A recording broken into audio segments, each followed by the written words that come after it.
This is Cast. Hello there, and welcome to a brand new episode of my podcast, Podcast Racing. Today on the podcast, I have two friends of mine who have clearly never been on the Okay, you know what? There's no image on this. You guys don't know who I'm talking about. They've been on the podcast before. It's William and Tabitha. How have you guys been? Super duper. Glad to be here. Yeah, I'm really glad to have you guys back on the podcast. And today, we're going to be talking about like plausibility, believability, realism, all that stuff in movies. The willing suspension of disbelief, how far us personally and maybe others or general audience members are able to go in terms of what they'll accept and what they won't accept when it comes to movies, specifically the plots and all that. And first, we're going to be mentioning a whole bunch of movies. And just as a disclaimer, I personally will be talking a lot about Wonder Woman 1984, which just came out, and I will be saying stuff that is considered spoilers. So if you haven't seen Wonder Woman 1984 yet, please watch that first, and then listen to the podcast. But before we talk about willful suspension of disbelief and plausibility in movies, I'm just curious, you guys, what, if you can, name some of your favorite movies from, if possible, from 2020. Ooh. Yeah. Specifically that came out in 2020. Yeah, wait, can you jog our memory as to some movies that have come out in 2020? Yeah, it felt like this year was an eternity, so. Well, me personally, it's actually funny because this year, I've mentioned this to you guys before, but this year was my first time ever attending a film festival, which is something I've wanted to do for a few years now, but it took a pandemic for me to finally attend a film festival, albeit a virtual film festival. And so I got to see some movies early, and some movies that are definitely going to be nominated at the Oscars next year. But so yeah, I got lucky, but general audience goers didn't really get to see that many movies probably. I mean, like there was, in terms of like general audience members, like I saw really obscure like indie movies and Oscar movies like Nomadland and Minari, but you guys probably haven't seen those. There's been like Sonic the Hedgehog, Birds of Prey, Onward. Oh, Sonic the Hedgehog was this year, huh? Yeah. It feels like so long ago. Yeah, I watched it. I kind of liked Birds of Prey. We recently watched a film because most of our film watching experience has been in home this year, which is unfortunate. But we really enjoyed this movie we watched at home that was called, I think, Love and Monsters or something like that. I saw that too. Yeah. That was a great film. I thought it did a really good job. I mean, it's geared to a slightly younger audience, and so it doesn't embrace quite the breadth of harder to digest plot or anything like that. But it was funny. The characters were likable. The setting was cool. I just thought that it was an interesting take on something we see a lot, and kind of throwing it into this almost comedy genre, but it's serious enough that you can kind of get behind the main character and everything he's doing. So yeah, and I mean, we'll talk about the suspension of disbelief more in a little bit, but I think one of the things that it did well is it introduced a lot of the tougher pills to swallow up front and allowed you to just imagine in that world. And I think it did a good job of painting a fun take on this apocalyptic event that they survive. And yeah, I think they did a good job. Mm-hmm. Yeah, I also really enjoyed Love and Monsters. One major issue I have with it, though, not enough Michael Rooker. There needed to be more Michael Rooker, and he was barely in it, and that really disappointed me when like he and was that in there little for like girl. half an hour. He was. I don't think he was even in it for like 20 minutes, and the film was like an hour and a half runtime or something like that. Like he needed to be in it more, in my opinion. But yeah, like despite the unrealistic setting and some very unrealistic things that happen in the movie, I thought that I was able to it was plausible enough. Like I was able to accept it because I get what they were going for with the story, and you know they were trying to be a fun monster flick, but also show this journey of this guy who's like who's really scared of these monsters, but then he learns to, you know, become a badass monster hunter. Yeah. But so I was able to, even though there were some things that were definitely over the top or silly or unrealistic in Love and Monsters, I was able to accept it and go along with the ride. But another film that came out this year that was harder for me to accept the ridiculousness of it was Wonder Woman 1984. I did not like it. Yeah, I was medium with it. I think I Same. disliked it actively. You really disliked it that much? I think because I loved the first one, which I know it's cheesy, whatever, but I just loved it. I don't know, something in me thought it was cool, and I got chills at points, and I just enjoyed it. And I was expecting good things for the second one, and I think getting those expectations sort of let down really hurt me. I thought the acting was actually immaculate. I felt things for the characters because of their acting. But the writing, the plot, the special effects, all of those things together feels unforgivable to me because the acting is not enough to carry the cameos. That's not enough to carry the film, in my opinion. So I actively dislike it. I don't hate it, but I dislike it. Yeah, and I felt medium on it because I feel like I agree with the same things that Tabitha was saying. The first one I think was better set, though predictable and hit a couple faux pas. I don't know. The second one didn't wow me with an extension of the first one. So things that I like a sequel to include. Well, number one, I like it not to hit the common pitfalls of sequels, but then also I like for it to be a natural continuation and an expansion of the world that's been created. And I don't feel like we really got to explore it too much. One of the things I would have loved would have been seeing her go back to her home, her ancestral home.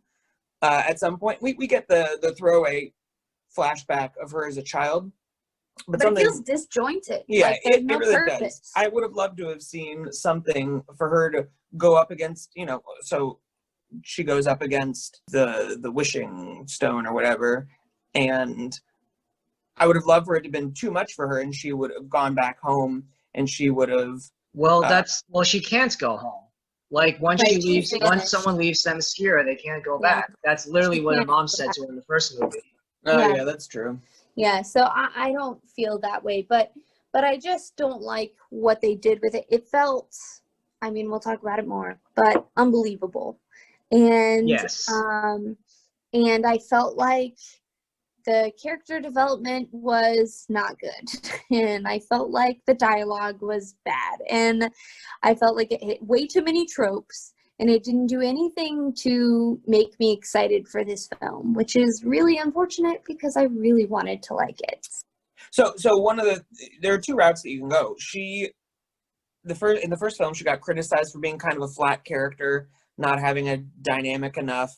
Like the Superman complex. Yeah. She's very powerful, and she doesn't really struggle with a whole bunch of moral dilemma. She kind of knows what she's doing. She's lawful good to her core. Okay, we get it. And maybe this is what they were going for with her having to revoke her wish or I give it back or whatever she had to say. She could have either leaned more into being that flat one-dimensional character, and we get to see the natural conclusion of what that brings, or we could have seen her flesh out that character more and become a little bit more dynamic. I feel like they were trying to go for that second one, but I didn't really feel it. Yeah, a lot of things wrong with it. Anyways, There were a lot of issues with Wonder Woman 1984, and I was really looking forward to it too because I also really liked the first one a lot. The first one, I will say though that I think that the second Wonder Woman movie has a better third act than the first Wonder Woman movie because the first Wonder Woman movie, that whole, you know, fight with Ares and all the CGI and stuff, that got a little bit too ridiculous for me.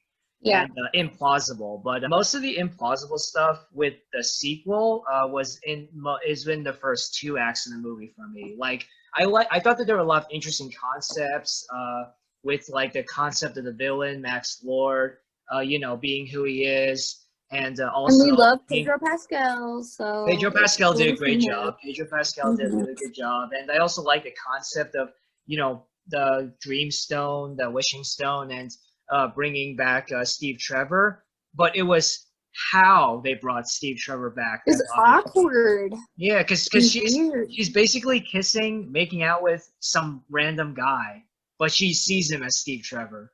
Right? Like, did he get fired from his job in this time because he didn't show up? Like, did he, like, Yeah, I don't know. Although, I don't know if I would have wanted them to fully explore all of that, because Why not just bring him back? Why not just bring Steve Trevor back in his regular body? You're Why right. does it have to be in They the made body of walls someone sprout else? magically from the ground. You can bring a dead man back to life. Like, it's not. Yeah, another thing that I disliked about, I mean, going into the suspension of disbelief, they kept kind of power creeping on what this stone could do. Yeah. It started out a little low, and then it just increased and increased and increased to a point where I really didn't like. I think one of the biggest hits for me where I wasn't willing to follow it was when, you know, you get Pedro Pascal and he says, "Wait, you mean these radio waves touch people?" And because they went way into, oh, okay, we have to be physically touching in order for this to work. And then we said, okay, maybe not. Maybe you don't have to be touching them. Maybe your voice on radio waves can be touching them. And it's like, That got way, like when he said when they were all going into the radio waves and all that stuff. At that point, I was like, this is just getting too ridiculous. Yeah. This is getting like really like kooky and just cheesy. And I get that like Wonder Woman, the sequel, it takes place in the 80s and it purposely emulated 80s tropes and movies, specifically in the mall scene when Diana stops those, you know, robber jewelry store robbers. Like that was purposely imitating an cheesy 80s action movie. Right, it was meant to be nostalgic. But it just got like, it just got too ridiculous with its plot, and also Cheetah should not have been in it at all. No. And I also thought that progression was just dumb. Like, again, I didn't know that they were intentionally trying to do tropes. Honestly, it just felt like a bad movie to me. So obviously they weren't doing what they thought they meant to be doing. Like, or they were just doing it poorly. Right, they didn't hit my nostalgia sensors. They hit my, oh, why are you doing this again? Well, you also sensors. weren't alive in the 80s. That's fair enough, but I've seen a plenty of 80s movies.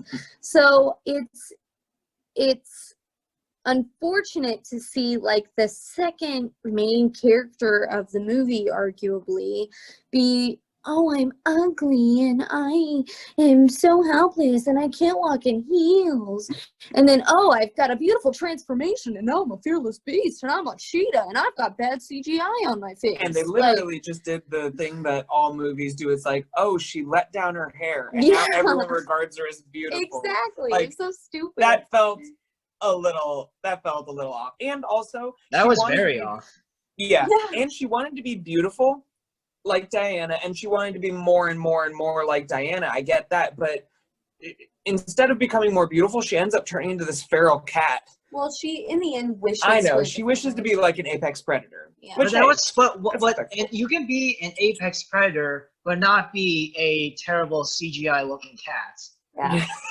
And also, what are the rules to the stone? Can you only have one wish? They break their own rules. Because at first they say, oh, you can only have one wish per person. Oh, you have to touch. But like you guys said, they bring up the stuff with the radio waves, and then Kristen Wiig's able to have 2 wishes in the movie, and it's like, what are you guys like? What is this script?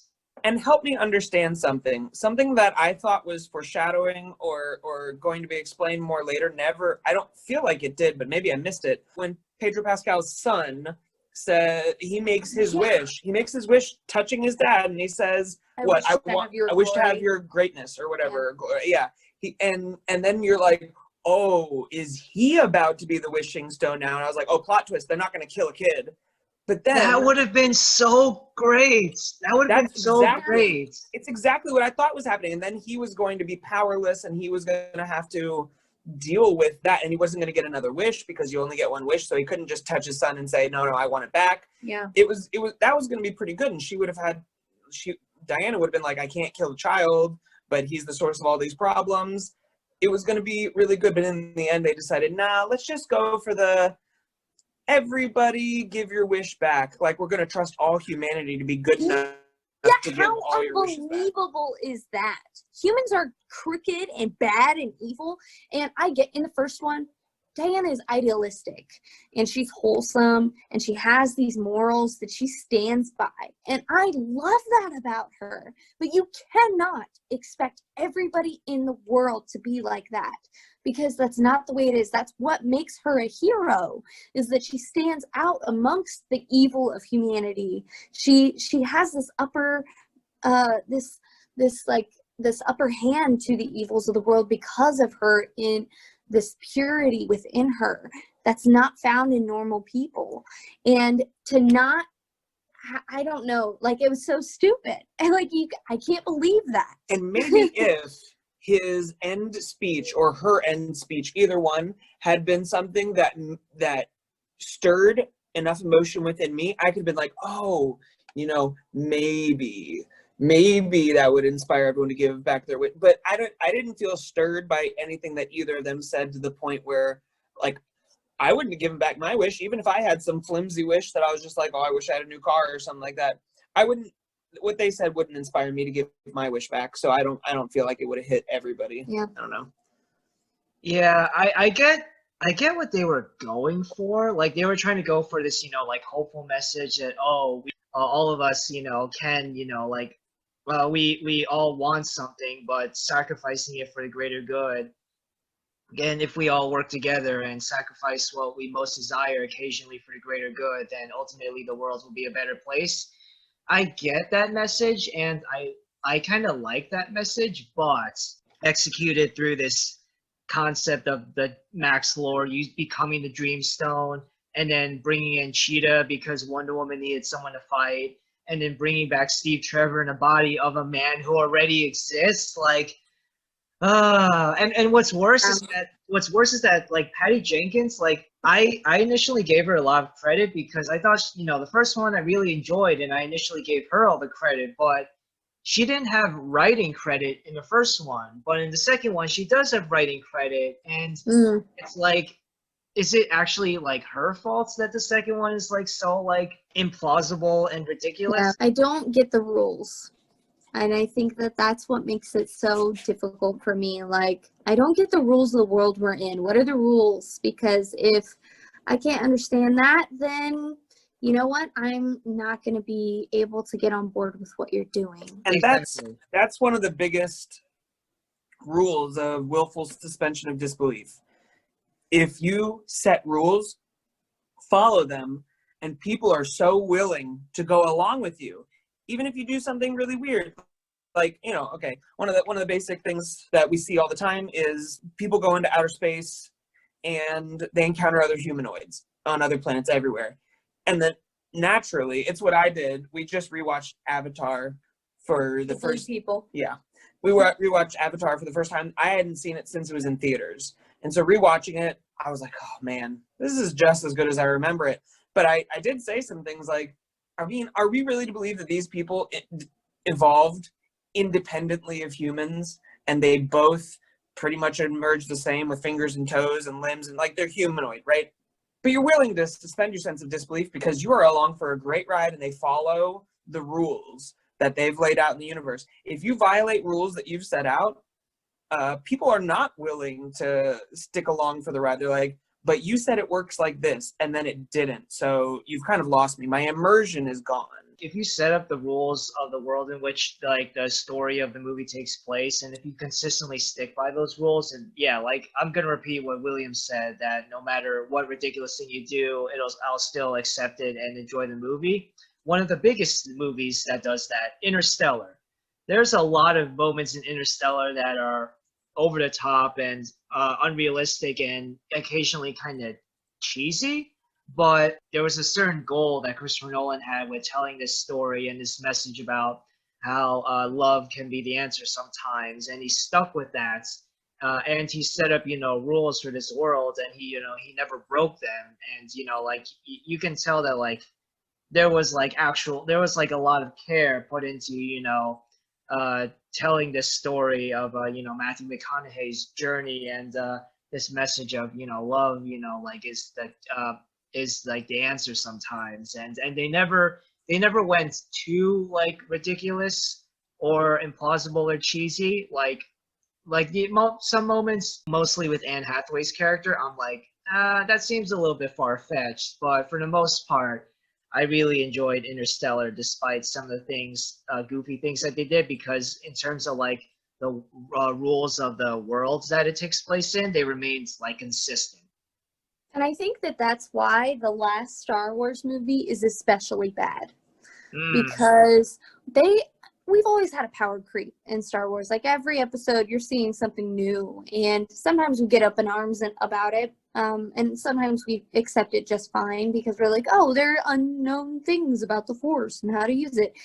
But there were just it's like thing after thing after thing is like completely different from what we understood. Like Palpatine's dead. Oh no, he's not. There's a whole secret planet that we never knew about, and we've never alluded to it before in the history of Star Wars.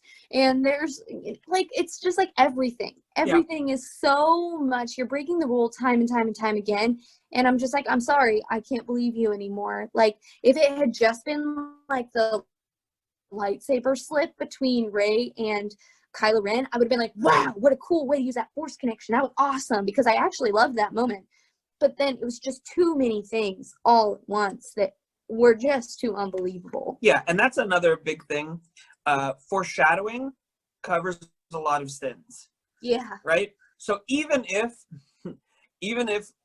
later on in the movie you're like, we gotta make this fit. We have to shove this square peg into this round hole in terms of plot. When you're editing a movie, you can put in a scene earlier. Put in a scene earlier that foreshadows well. And then, sure, some of the eagle-eyed viewers will be like, oh, this is going to mean this, because people like me, I love to look for foreshadowing.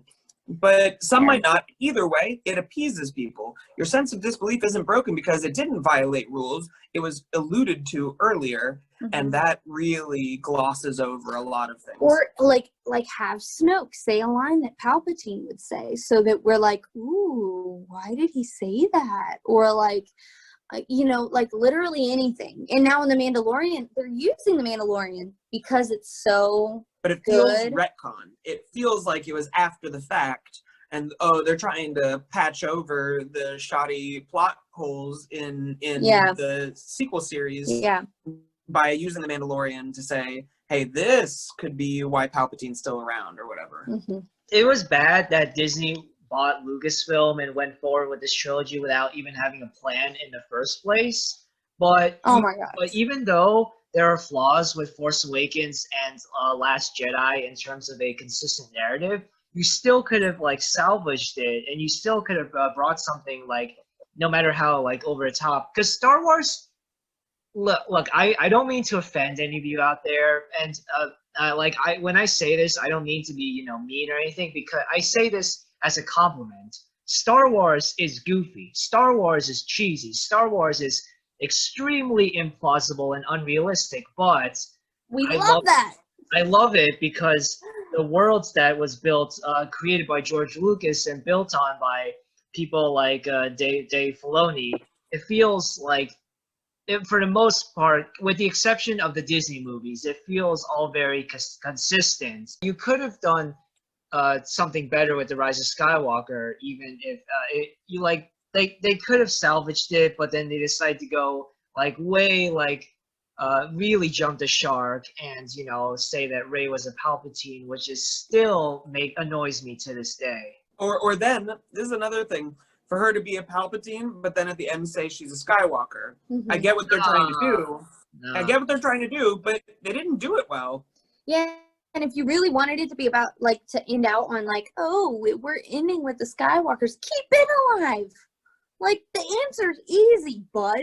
Have her give her life for him to carry on the Skywalker lineage. Yeah, we've seen that she has the ability to transfer life. Yeah. She uses it once, and it's like, oh, that's that foreshadowing.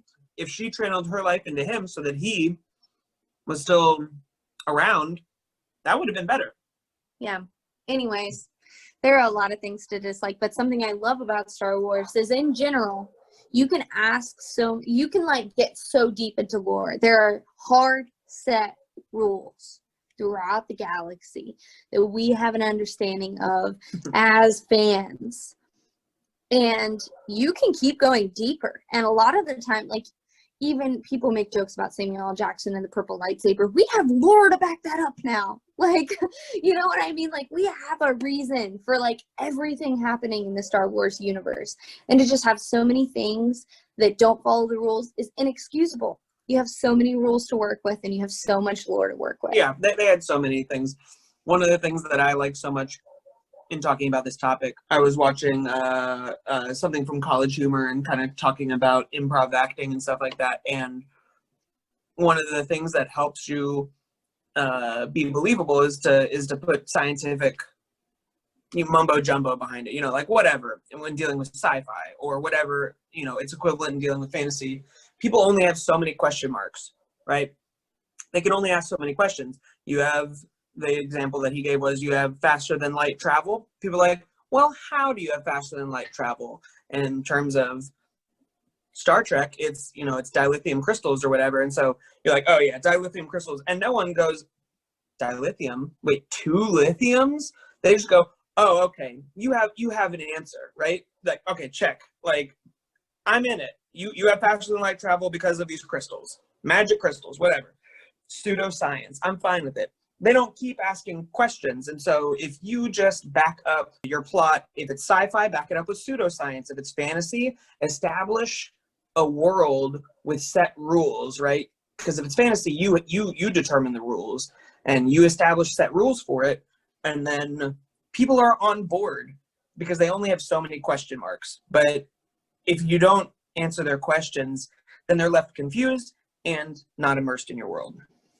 Yeah, but something important is that if you're creating like a cinematic universe or a fictional world for a movie or whatever, like from the get-go, you could do as many like crazy implausible things as you want, but like your ground like world building and set of rules, you should keep it like I wouldn't say like super like realistic, but you shouldn't go like too like over the top with like like explaining how certain things work and all that stuff. And I will move on to talk about other movies, specifically one that all 3 of us really don't like. But I want to ask you guys this quick question first. Do you guys think that in order for movies to be more plausible, believable, that they should purposely set movies in more like realistic settings, less fantasy, less sci-fi, and more realistic settings? Do you think that that's the route to go in order for movies to be more like plausible or like believable? No. And I think I can point to Hallmark as some of the reasons in some ways. So I think that I think that Hallmark movies, some of the reason that people love it or don't love it is because it's so unbelievable. You're like, oh, this picture perfect evening, it's so magical. And they follow all the rules, right? We're immersed in the world, we get it, we're here, we're on Earth, blah, blah, blah. But it's a little far-fetched, right? When I'm looking at Star Wars, or I mean really any example of sort of an otherworldly setting, I think that makes for a great film. However, I think that it depends on the context of your audience. If your audience can you have to have enough similarities with your audience for them to be like, I can relate to what you're saying. Like, I can understand. Like in Avatar, we see a bunch of scientific mumbo jumbo we don't understand, but they're humanoid. So we can get parts of them, like, oh, they're compassionate and they have a lot in common with like some aspects of Native American culture that we have like stored in our reserves of our memory. And so we can go and we can say, oh, I see this, I can understand them, I get them, I understand this world. And then if you can wrap your head around at least a little bit the world that you're immersed in, it's easy to immerse yourself in it for the sake of the story. However, I think that if you're breaking too many rules that you've set before, so that way it makes it difficult to understand, or you are like, it's way too out there. Say you've only ever seen documentaries and then you're going way into like sci-fi fantasy. It's like, whoa, that's way different than the rules that I have in my head. So I'm sorry, I can't understand it. It's too unbelievable. I think that the answer is maybe if people are kind of ignorant to the world of fantasy or the fantastic. But in general, if you're sticking to your rules, you're staying with what you've set before, and you have enough connection to the audience, I don't think that it's going to be an issue immersing yourself in the world. I would say I somewhat agree, somewhat disagree. I think it's a double-edged sword, either way you go. So sticking with the idea of humans or something like that and Avatar, you know, Avatar's kind of ridiculous. They even call what they're trying to get unobtainium, which is a trope in and of itself, right? Unobtainium is this made-up thing that it's said in the name, you can't have it or whatever. It pushes us a little bit in some ways, pushes our sense of disbelief. But so if you have something like humans in it, humans are recognizable. We understand them, we get their motivations, and they play off of that. When the Marines in Avatar want to commit genocide to get this mineral, we're not sitting here going, oh my gosh, who would do that? We're like, no, we know who would do that. Humans are known to do those sorts of things. Even what they're playing out right there is, you know, kind of Westerners and Native Americans and pushing them off their land. Hey, wait, we know we'll do those things because we've seen it in history books. So that's where it can play in your favor. But then you have the opposite. If you're going to do what we saw in Wonder Woman, where everybody gives back their wish, well, because you're playing with things that we know, like human nature, we know that that wouldn't work, and so we're instantly taken out of it.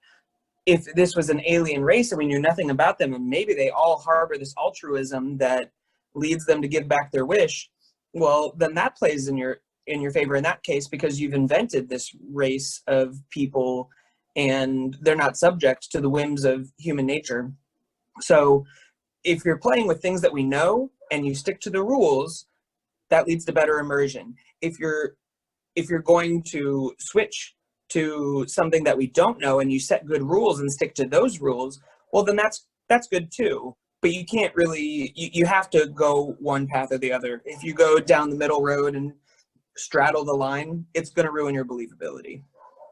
It's kind of ironic. I've mentioned this before in a previous podcast episode, but it's ironic that they call like movies escapist entertainment, because there is an element of truth to that statement, because oftentimes, you know, mostly general audience members will go to movies to escape reality. But I think that in order to have a really successful movie, there has to be some element of reality and believability in the film.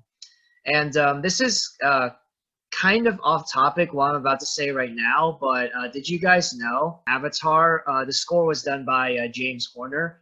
And did you know that originally James Horner had a very Native American inspired, referencing their culture, like score, but then the director, James Cameron, forced James Horner to quote unquote make a more Americanized traditional score?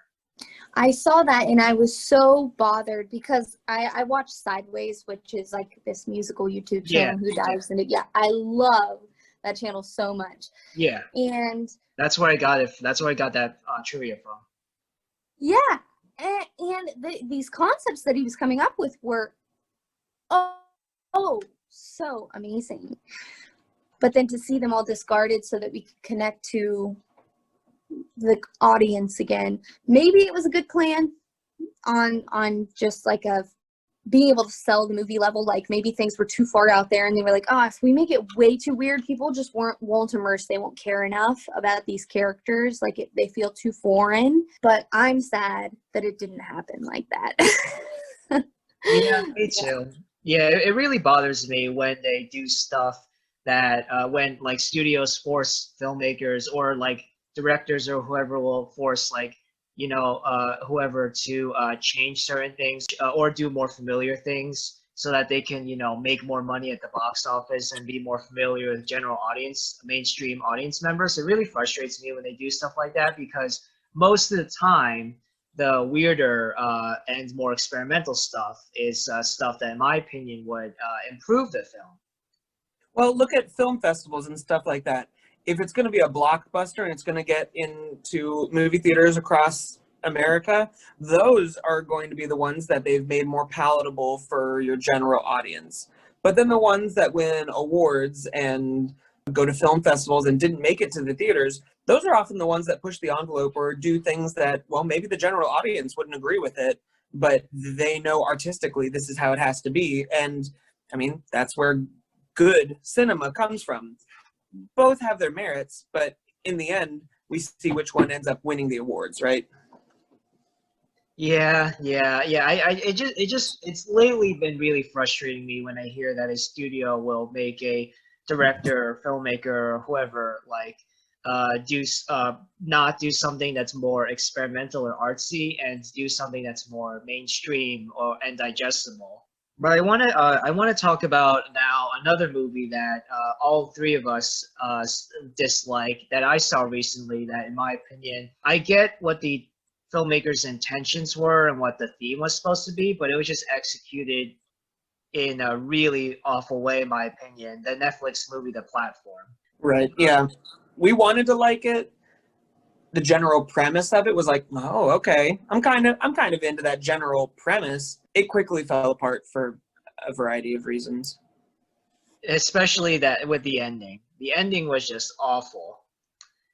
And I want to compare it with another film that is telling a really familiar theme of a rich versus poor, a kind of a theme in society. The Korean movie Parasite. So both Parasite and The Platform are presenting this, unfortunately, very real in society today, theme of classism, like the rich have everything and the poor have nothing. And both films are, making statements on that kind of unfortunate part of society today. But Parasite does it extremely well with both humor and tragedy and won Best Picture at the Oscars. But The Platform did it in a way that made me nauseous at times. Not necessarily because of the cannibalism, but because of the poor filmmaking and acting. I could have done fine immersing myself in the world that they created. It was a little weird for me. I was like, oh, so it's a prison, but you can choose to go into it. It's a weird concept, right? Yeah, but if you've seen our prisons, if you've seen prisons in America, I don't feel like that's too far that I would have to suspend my disbelief. Yeah, well, anyways, it's strange, but I don't mind it. I could hop into that. I could get behind it, but then, and I kind of like dystopian stuff anyway, so I could get behind most things like that. But I think that where it gets odd is the way the character development, like you were saying, the acting isn't super. I felt like the gore had no purpose. I felt like it was just trying to be deep and failed. And I see what they were trying to say, but I think they did a really poor job executing it, and that the ending ruined it. And there were just so many points in there where I was just like, okay, I don't get it. Like, why are you doing this? And I don't know. So I really didn't like it for a lot of reasons, but those are some of my bigger ones. The Platform is a movie that could have been so much better than it actually was. It had an interesting concept, an interesting story, and interesting worlds that it built, but the execution was just so poor. And if you're going to present like something that you want to resonate with like audience members because it incorporates like elements of realism, then you have to execute it really well. And the biggest offender of this, in my opinion, is, I'm sorry, William, I know you like him, but M. Night Shyamalan. Almost all of M. Night Shyamalan's films have great concepts, and I can tell what he was trying to do and say behind each film. But with the wooden acting, with the terrible dialogue, with the weird like editing and like story choices, it just comes off as unintentional comedies, like almost all of his movies or all of his later movies. I actually think that the dialogue is a strength of his because humans are awkward. Really? Really? Yeah, I think because human beings His are dialogue awkward. does not sound realistic. Like I don't talk like no one I know talks like an M. Night Shyamalan film though. Well, depends on the people you talk to. There are definitely people, Yeah. so they all carry the same vibe throughout, which is unrealistic. The fact that everybody in his movies has like the same personality type. Not all of them, but a lot of them. This sort of like dry, like long pauses, very quiet, like. But I do think there are a lot of people that are like that, and I think that we don't see that represented in film very much, where it is sort of like awkward and quiet, and those things happen a lot, especially when you're in an like a life-threatening or dangerous situation. People are not like, oh, I'm laughing and I'm joyous, and I'm like very like, they don't become very animated like in a lot of movies, or they don't become like these like, I'm a heroic person and like I'm gonna talk like I'm a main character. A lot of people are awkward and they're like not super confident in what they're saying, and there's like these long gaps of like, there's a seriousness to what's happening right now, and that sucks. And so I think the dialogue isn't so bad, but I do think that the acting can sometimes be kind of garbage. I think for me, some of his kind of break down my suspense of disbelief.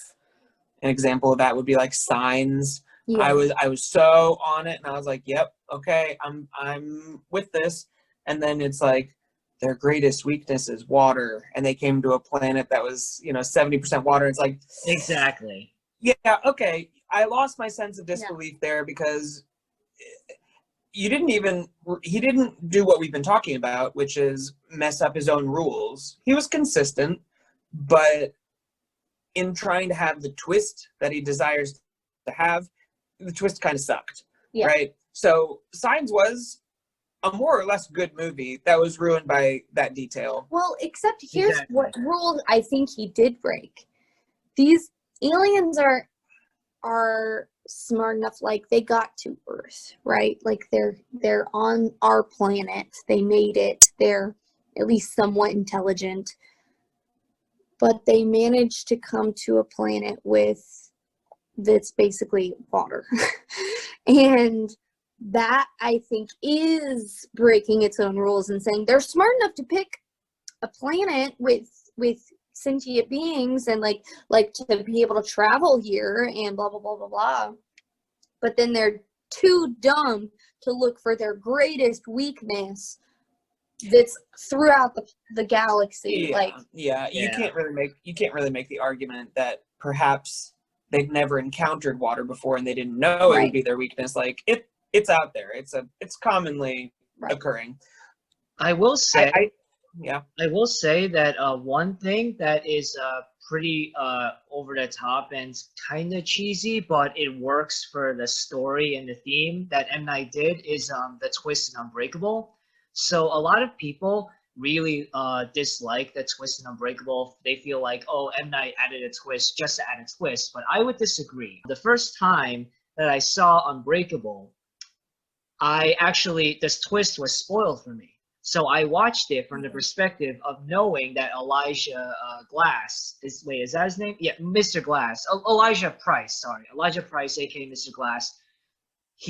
I watched the movie for the first time, knowing the twist at the end, so I was able to pick up on hints here and there that he isn't completely right in the head, and he had a pretty rough childhood and pretty rough life in general, and because of how much like anger and and desperation is built up in him, that would motivate, and that he is kind of cuckoo, that would motivate him to do something so heinous and awful just to find his superhero counterparts. And I think that M. Night did put in little hints here and there that Samuel L. Jackson would turn out to be, you know, the villain of the story when at first Sure. we're supposed to sympathize with him. But that's just me because I watched like Unbreakable and Fight Club, two movies with very famous plot twists at the end. I had a very different experience watching it for the first time than most people because the twists were already spoiled for me. My next point that I was actually going to make is that the Unbreakable, Split, Glass trilogy, I mean, say what you will about other things, but I stayed very immersed with, and my sense of disbelief was never broken. I feel like throughout the fantasy aspect that we encounter is minimal. You know, the world pretty much functions exactly the way we expect it to function. And we see these three characters, primarily two characters, who are exceptional. That's not too much. And they stay within the lines of what they've drawn. I'm along for that ride. Another thing that I think he plays off of well is, you know, sometimes you bring in pseudoscience to help strengthen your plot. It could sometimes date your movie. Movies that talk about, like, they explain it away with, oh, because of quantum mechanics, artificial intelligence is the reason behind it all, or whatever.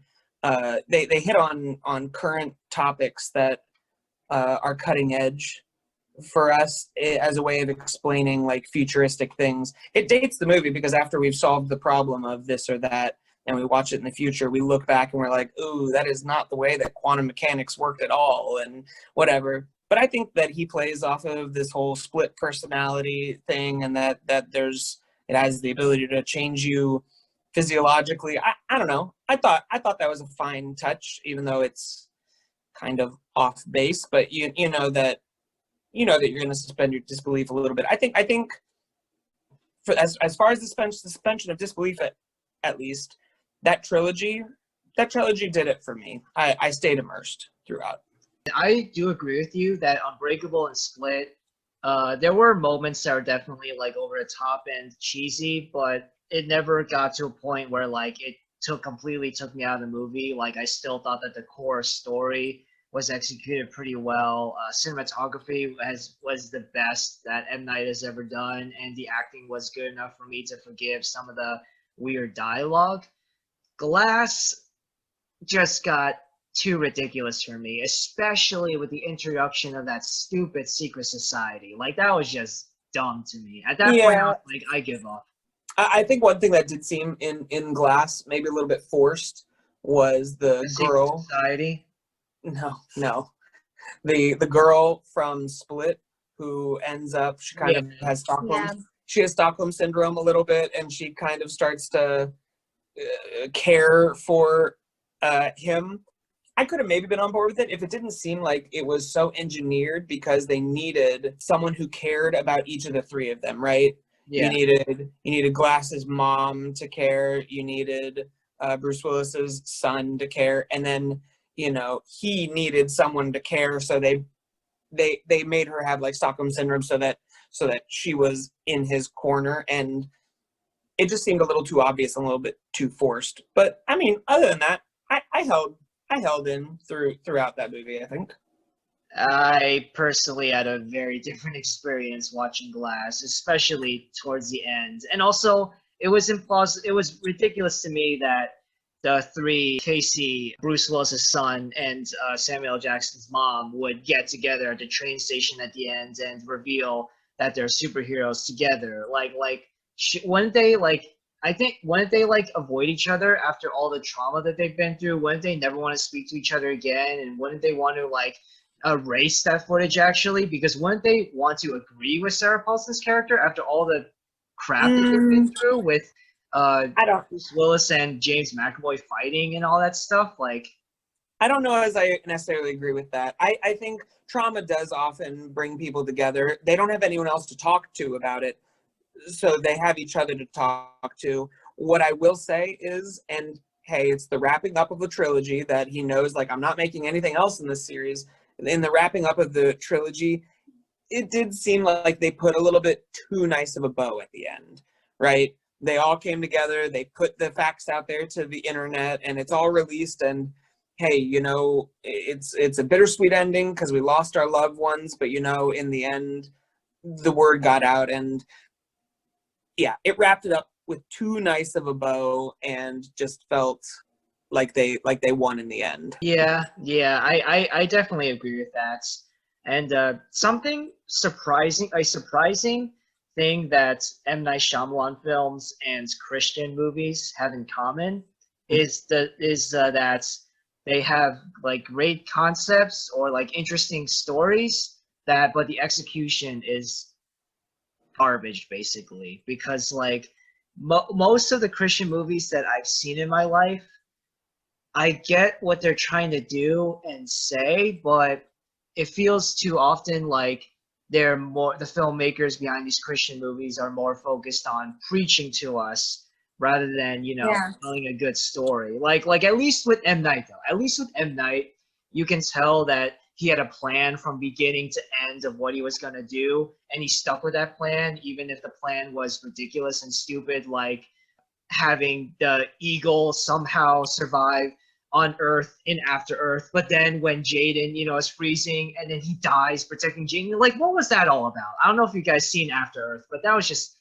ugh. I kind of want to, but I also know that it's gonna hit some faux pas. Yeah. I don't watch it, but yeah, like you can tell, like even one of the worst films of all time that M. Night directed, The Last Airbender. Even with that, you can tell that he had a plan from beginning to end of what he was gonna do, like the whole story, like, oh, I'm gonna adapt the first season into, this movie and blah blah blah. With Christian films, I can tell that they think of the message or the ending where, predictably the atheist character will turn to God, or the Christian who is struggling finds her faith renewed in Jesus again. And they think of the message or ending first, and then the flowing story like second. And Well, and I think it feels so disjointed that way. yeah, a big reason for that is when it comes to Christian movies that, where are they getting their money? They're getting their money when something like Focus on the Family or something like that contributes enough money, and then they're like, okay, we can make a movie. They try to get exactly one big character in it, one big name or big-ish name actor, and then they don't really have a host of amazing writers and stuff like that. So, they get Kirk Cameron or something like that, and they're like, and having Kirk Cameron in it will kind of carry us through. That should be enough, right? And they don't have seasoned writers and directors in it, so I mean, Yeah, and in the movies that I feel like are Christian films but good, which you could say like The Blind Side is maybe a Christian film but is also good. it didn't start out as like that's not the, I think what Colton is saying, that the end message. All right, well then you can look at The Shack. The Shack is a pretty good film. No, you're right. It has great acting. I would disagree about The Shack being a good film. Oh my I like gosh. it. No, I'll defend that one. I really liked it. And part of that is coming from a biased perspective of we are Christians. And yeah, but there are plenty of Christian movies that I'm like, oof. It's garbage. Yeah. Why'd you even put this out? You're making us all look bad. Yeah. Exactly. Like, I don't think that the Shack did that though. I think The Shack was a good adaptation. I haven't read the book, admittedly, but I feel like it was a good film adaptation of a book. They still did the thing where they're like, hey, as long as we get one actress that everybody knows, we can carry off of that. But I think they did a good job with it. So I would personally disagree, because I found the writing like is commonly the worst part of all these Christian movies. The writing in The Shack was rough, and I will say that as someone who has read the Shack book, it works a lot better as a book than a movie. Like, I don't think they should have even adapted it into a movie in the first place. And but yeah, I personally had issues with like the dialogue and like how the story flowed, because it made more sense how the main character went from point A to point B in the book, but in translating it into movie form, visual form, I thought, Right. there was much left to be desired. And my least favorite movie of all time, which is unfortunately a Christian movie, God's Not Dead. I Mm. think that the concept of God's Not Dead is, intriguing. A Christian student goes to a school, a secular school with an atheist professor, and tries to convince the professor and the class, that God is not dead. I think that's an interesting concept, but It felt like I was attending a speech. it felt like Like, I was attending a 2-hour long sermon, and also they made every non-Christian character in the movie unlikable as hell. yeah, And I really dislike that. Yeah, I mean, and that's a faux pas that you're gonna hit because they know their audience. Their audience isn't atheists. Their audience is other Christians, and Yes, so they don't have to worry about how they portray the atheists because it's an interesting question with Christian movies. Are they trying to do this as evangelism?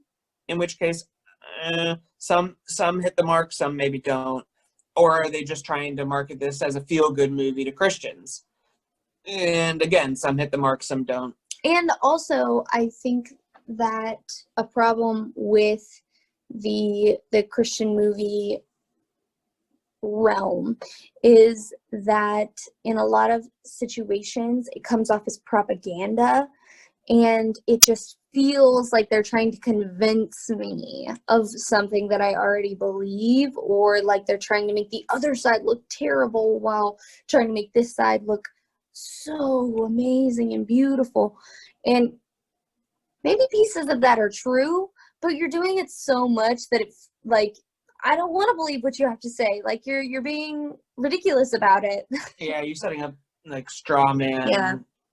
situations, and it doesn't really lend to credibility.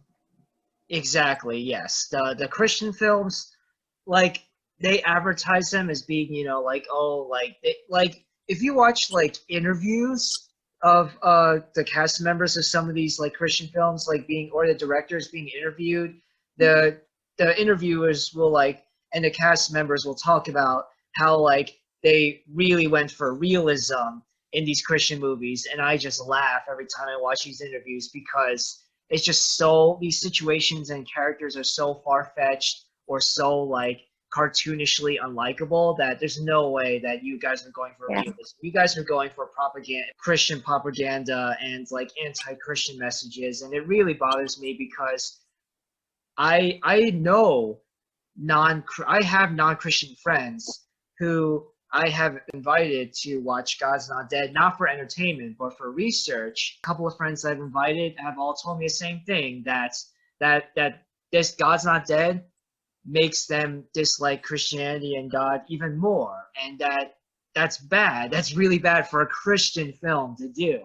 Yeah. I will say that, again, in defense of The Shack, because I do like it, I think that they straddled the line of, are we going for realism or are we going for a suspended sense of disbelief? I think they did it okay, and I can't really say, I guess I'm not really offering anything about the movie because this was originally a book, but the fact that part of it exists in real life, in which I think the most unrealistic thing in the real life aspect of The Shack is just his daughter is just too well spoken for she's a child actor. She's a fine child actor. She's a little, she says things you're like, what like 6-year-old says that? But then it transitions over into he's in this otherworldly, like, what's going on with him? Is he in a dream? Like, where is he? And it's not realistic there. You suspend your sense of disbelief because you're like, well, he's somewhere, right? And it's not he's like not on Earth or whatever. And I think if you're looking at it, I think that you do have to kind of have the context of Christianity to enjoy the movie, because if you don't, then the characters feel a little weird. But if you do have the context of Christianity and you watch the film, I feel like the characters make a lot of sense, and there's a lot of depth to them that you don't even see in that's not explicitly laid out in the film, but some of the things that they say, you're like, oh wow, that ties back to a personal connection that I've had with God, or that a lot of people I know have had with God, or that isn't laid out in the Bible over and over again. And so I think that you could see a lot of the dialogue and a lot of the character development, or just like the characters are believable for a Christian, and like they make a lot of sense. The experience feels very real to somebody who has the context of Christianity on their side. I think that it wasn't a movie that was necessarily made for non-Christians. I think that it was a movie that was maybe made for like people who have a personal relationship with Christ. And I think that if you do, the movie is better. So maybe that's a criticism of the film as well. Me personally, I would consider that to be a personal criticism, not like that's a subjective issue for me, not objective, because me personally, I think that Christian movies should be made for non-Christians to convince them to, you know, reconsider their thoughts on Christianity and Jesus, not for Christians to validate their hatred towards non-Christians. That's a big issue for me when you need context from something else to enjoy a movie, book, whatever. Yeah, I think that, you know, I think that that's the biggest like sin of implausibility in movies for me, is when you need context. Like I think that you should be able to enjoy something without the context of something else necessarily. Like you can incorporate, you know, like if it's part of a cinematic universe, you can incorporate definitely, like if it's a sequel, you know, obviously you're gonna have to incorporate stuff from the first movie. But like I think if you're creating like a solo project, like the Christian film The Shack, or like M. Night making a singular film, then you have to basically pretend like you basically have to pretend like you're also the audience member who doesn't know anything before going into this film, but who most likely doesn't know anything before going into this film. And so you have to kind of like hold their hands while going into this new world, but not baby them. I don't really have like any more final thoughts on like plausibility in films or willful suspension of disbelief in films. So do you guys have any final thoughts before we wrap up? No. I think we've said it all. Yeah, I think just remembering for any filmmakers who may be watching this, or also just as a future thought for me, I think something that in thinking about this podcast ahead of time, rules and sticking to those rules are very important. And if we don't stick to those rules, then nothing you ever say is going to be believable, because feels like you're lying to us instead of immersing us in the story that you're trying to tell. Spot on. Yeah, I really agree with that statement as well. And I want to thank you both, William and Tabitha, for being on yet again another episode of my podcast. Absolutely. We've Thanks for loved having us. it.